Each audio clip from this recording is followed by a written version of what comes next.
é muito difícil você conseguir prosperar no Brasil nos tempos que nós vivemos. Se você fizer uma retrospectiva e ver a vida dos seus pais, você vai ver que eles conseguiam conquistar coisas com muito mais facilidades. Então, eles conseguiam comprar casa, comprar carro, conseguiam ter uma boa remuneração, coisa que a nossa geração não consegue ter hoje. Porque, basicamente, a gente está rendido por um país que entrou em desgraça, entrou em queda por vários motivos.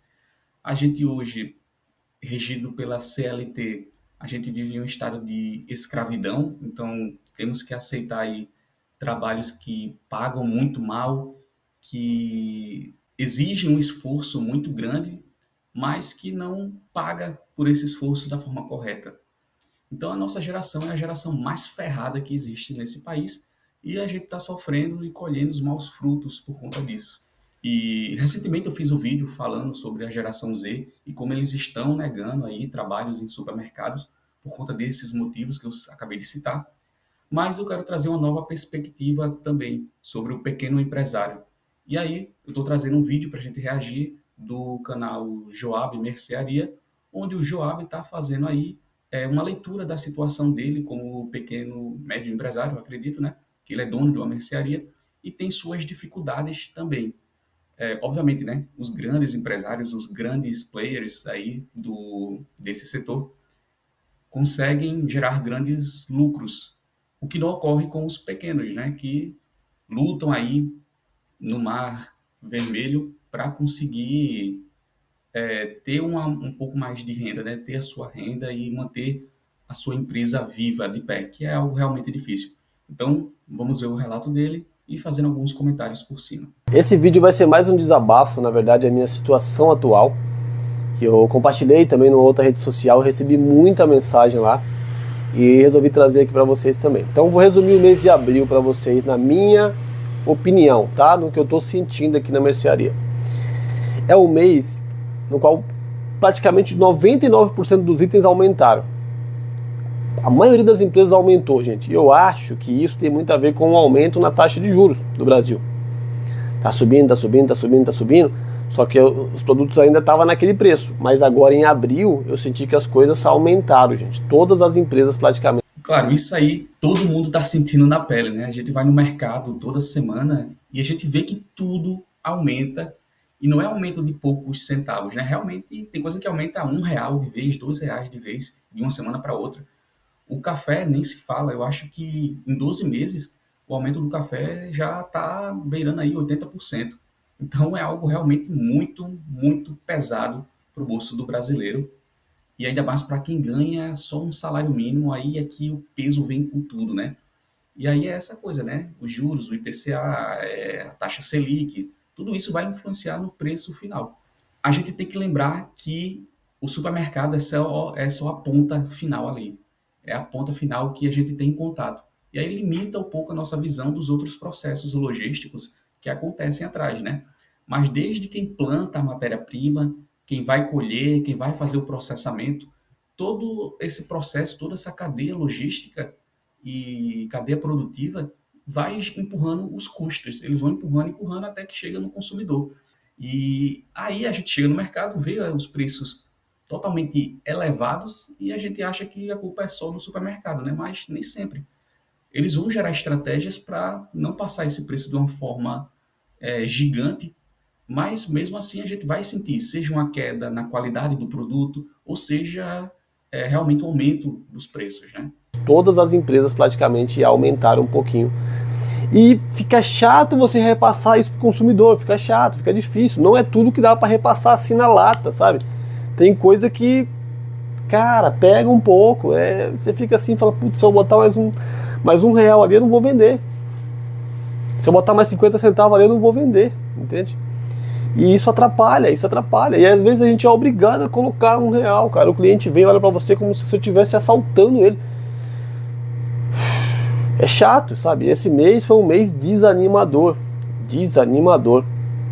Eu tenho uma parcela de culpa nisso também, tá? Que eu deixei esse desânimo ir tomando conta de mim, eu não posso fazer isso. E realmente eu acredito que não seja fácil para ele, né, que tem um pequeno mercado, que realmente os custos acabam sendo mais altos e ele não tem o mesmo poder de negociação que os grandes empresários do mesmo ramo têm, ou seja, ele acaba comprando a sua matéria um pouco mais cara do que os demais e vai ter que repassar esse preço de alguma forma, né? Quais são as formas dele fazer isso? Ou ele começa a tirar da prateleira produtos de maior valor, coloca produtos de menor qualidade, ou ele pode diminuir a sua margem de lucro, que é o que eu acho que está acontecendo com ele está diminuindo a margem de lucro dele, e por aí vai. Ele pode implementar outros tipos de estratégias, mas que no final vai prejudicar ele, vai prejudicar nós, consumidores. Então todo mundo sai perdendo nesse cenário.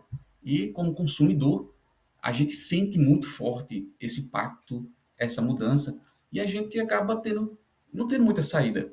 Então, ou a gente vai diminuir a quantidade das coisas que estamos comprando, ou a gente vai passar a comprar coisas de menor qualidade, substituindo alguns itens da cesta básica por algo que a gente não comia antes e vai ter que comer agora por uma questão de sobrevivência.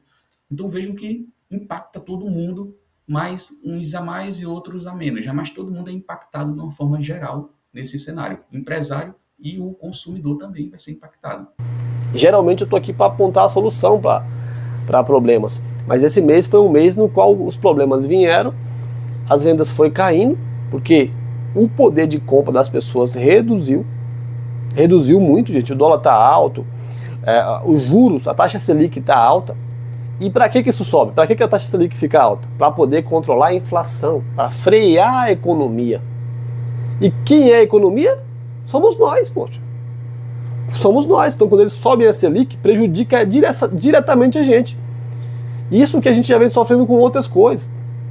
Por exemplo, esse período de quaresma agora que acabou de passar, aumentou muito o preço do ovo. Mas não foi só a quaresma. Teve o lance lá também daquela gripe que deu nos Estados Unidos lá, no qual eles tiveram que sacrificar muitas aves e importar muito ovo. Automaticamente aumenta a demanda. Aumentou a demanda, o preço sobe. Aí é que a gente vê que o problema é muito mais complexo do que a gente imagina. Envolve questões políticas, governamentais, mais escolhas dos nossos governantes que não possuem capacidade de gerir um país, essa é a verdade.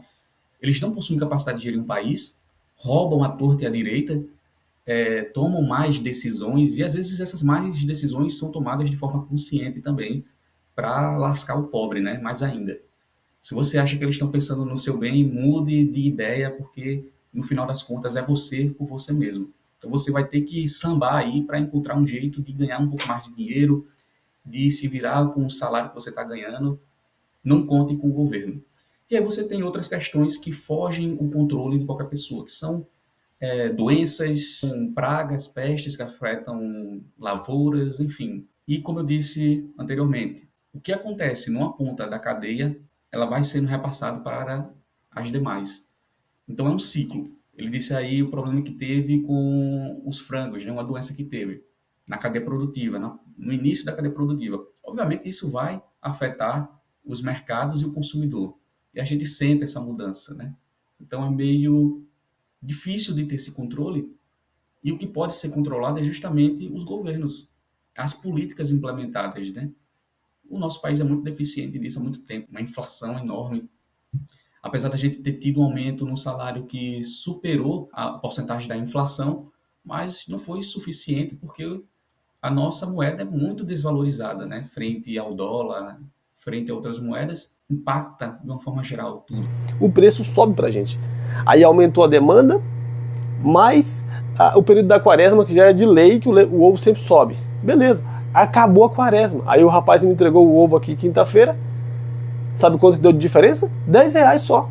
Baixou R$10. Que é quase nada. É irrisório, sabe? Então o ovo continua caro, baixou isso aqui. E vai ser assim pelo jeito, vai demorar para cair, porque a demanda tá alta. É engraçado porque o ovo de Páscoa esse ano se tornou item de luxo. Eu acho que no máximo aqui eu comi um chocolatezinho para economizar, porque até a caixa de chocolate tá mais cara, muito mais cara.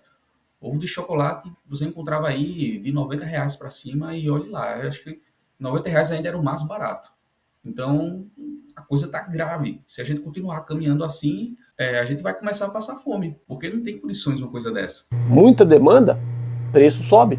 O café subiu mais ainda. Mais ainda.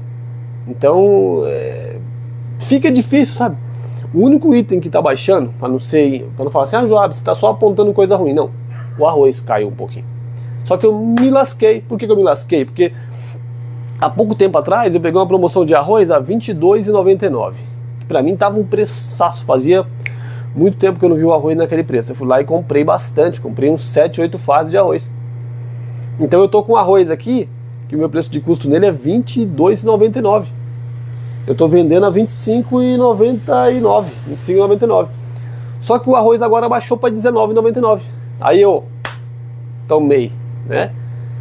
O óleo também, cheguei a pegar uma promoção na época, acho que 6,49, coisa assim. Eu comprei bastante, comprei uns 180 litros de óleo mais ou menos. Tô com um monte de óleo aqui. O óleo ainda estagnou. Então o óleo e o arroz, o arroz está excelente, o óleo está razoável. O leite está querendo subir. Demais itens, Coca-Cola, Grupo Petrópolis, Ambev, todos praticamente subiram. Congelado, gente, proteína, subiram demais. Demais, BRF subiu pra caramba, PIF-PAF subiu pra caramba, a Aurora subiu pra caramba. Vai cotar, faz uma cotação pra você ver como é que tá hoje. O filé de frango, cortes de frango, tudo tá mais caro, tudo. Então você vê que a estabilidade, a instabilidade está em um ponto tão grande que essa variação de preço ali de todo dia tem uma variação de preço, acaba atrapalhando o lojista que faz um certo planejamento baseado em um preço no momento, mas amanhã o preço já não vai ser o mesmo, né? E aí ou ele vai ter um lucro muito grande por conta dessa diferença, ou no caso aí do Joab, ele vai ter, né, uma perda grande de dinheiro do lucro, justamente por essa variação. A variação muito alta não é boa para ninguém. E isso é por essa instabilidade. Todo dia a gente vai no mercado, como eu disse, e os preços estão diferentes. Uma hora está mais baixo, outra hora está mais alto, aí sobe mais ainda. E como é que você mantém um controle assim, sem conseguir medir as coisas de forma efetiva, né? Você só consegue controlar efetivamente algo se você consegue medir.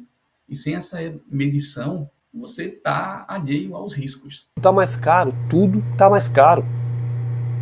E aí como é que fica isso, Joab? Para você conseguir manter sua margem, manter seu giro, manter suas vendas. Tá caindo, gente, tá caindo. As minhas vendas tá caindo. Eu costumava vender 1.200, 1.100, 1.000, 1.300, 1.400. Cara, caiu. Caiu. Hoje é 900, 800. Caiu. Caiu bastante. E aí não é só isso para mim, né? Tem a concorrência aqui. Agora tem um atacadista dentro da cidade. E o atacadista coloca o preço lá embaixo, ele não quer saber. É a estratégia dele mesmo, ele está preparado para isso. Gente, a diferença de preço é bizarra, é gigantesca, em praticamente tudo. Pouca coisa eu ganho deles. Pouca coisa eu ganho deles. Mas o que você vai fazer, Joab? Daqui a pouco eu vou falar o que eu vou fazer. Tá? Agora o que eu sei é o que eu deixei de fazer. Talvez essa concorrência muito grande fez a gente dar uma desanimada, a gente ficou meio acuado, sabe? Meio para baixo. E aí eu percebi isso e tentei levantar, tentei dar um contragolpe, vamos dizer assim. Então fiz um contra-ataque. Aí veio esse mês agora de abril, que me quebrou. Mas o que eu vou ter que fazer? Vou ter que fazer de novo, daqui a pouco eu falo sobre isso. Só que o que acontece? Eu recebi muita mensagem lá no Instagram que está acontecendo isso em praticamente o Brasil inteiro. Todo mundo percebendo que o preço dos produtos está subindo, a nossa margem, gente, está sendo pressionada para baixo. Se a gente já tinha muita concorrência, essa concorrência impactava, hoje, pelo menos para minha experiência aqui, está impactando demais. A margem está reduzindo cada vez mais, porque o produto já está caro e aí ele vem mais caro. Ele já está caro e aí quando você vai comprar ele está mais caro.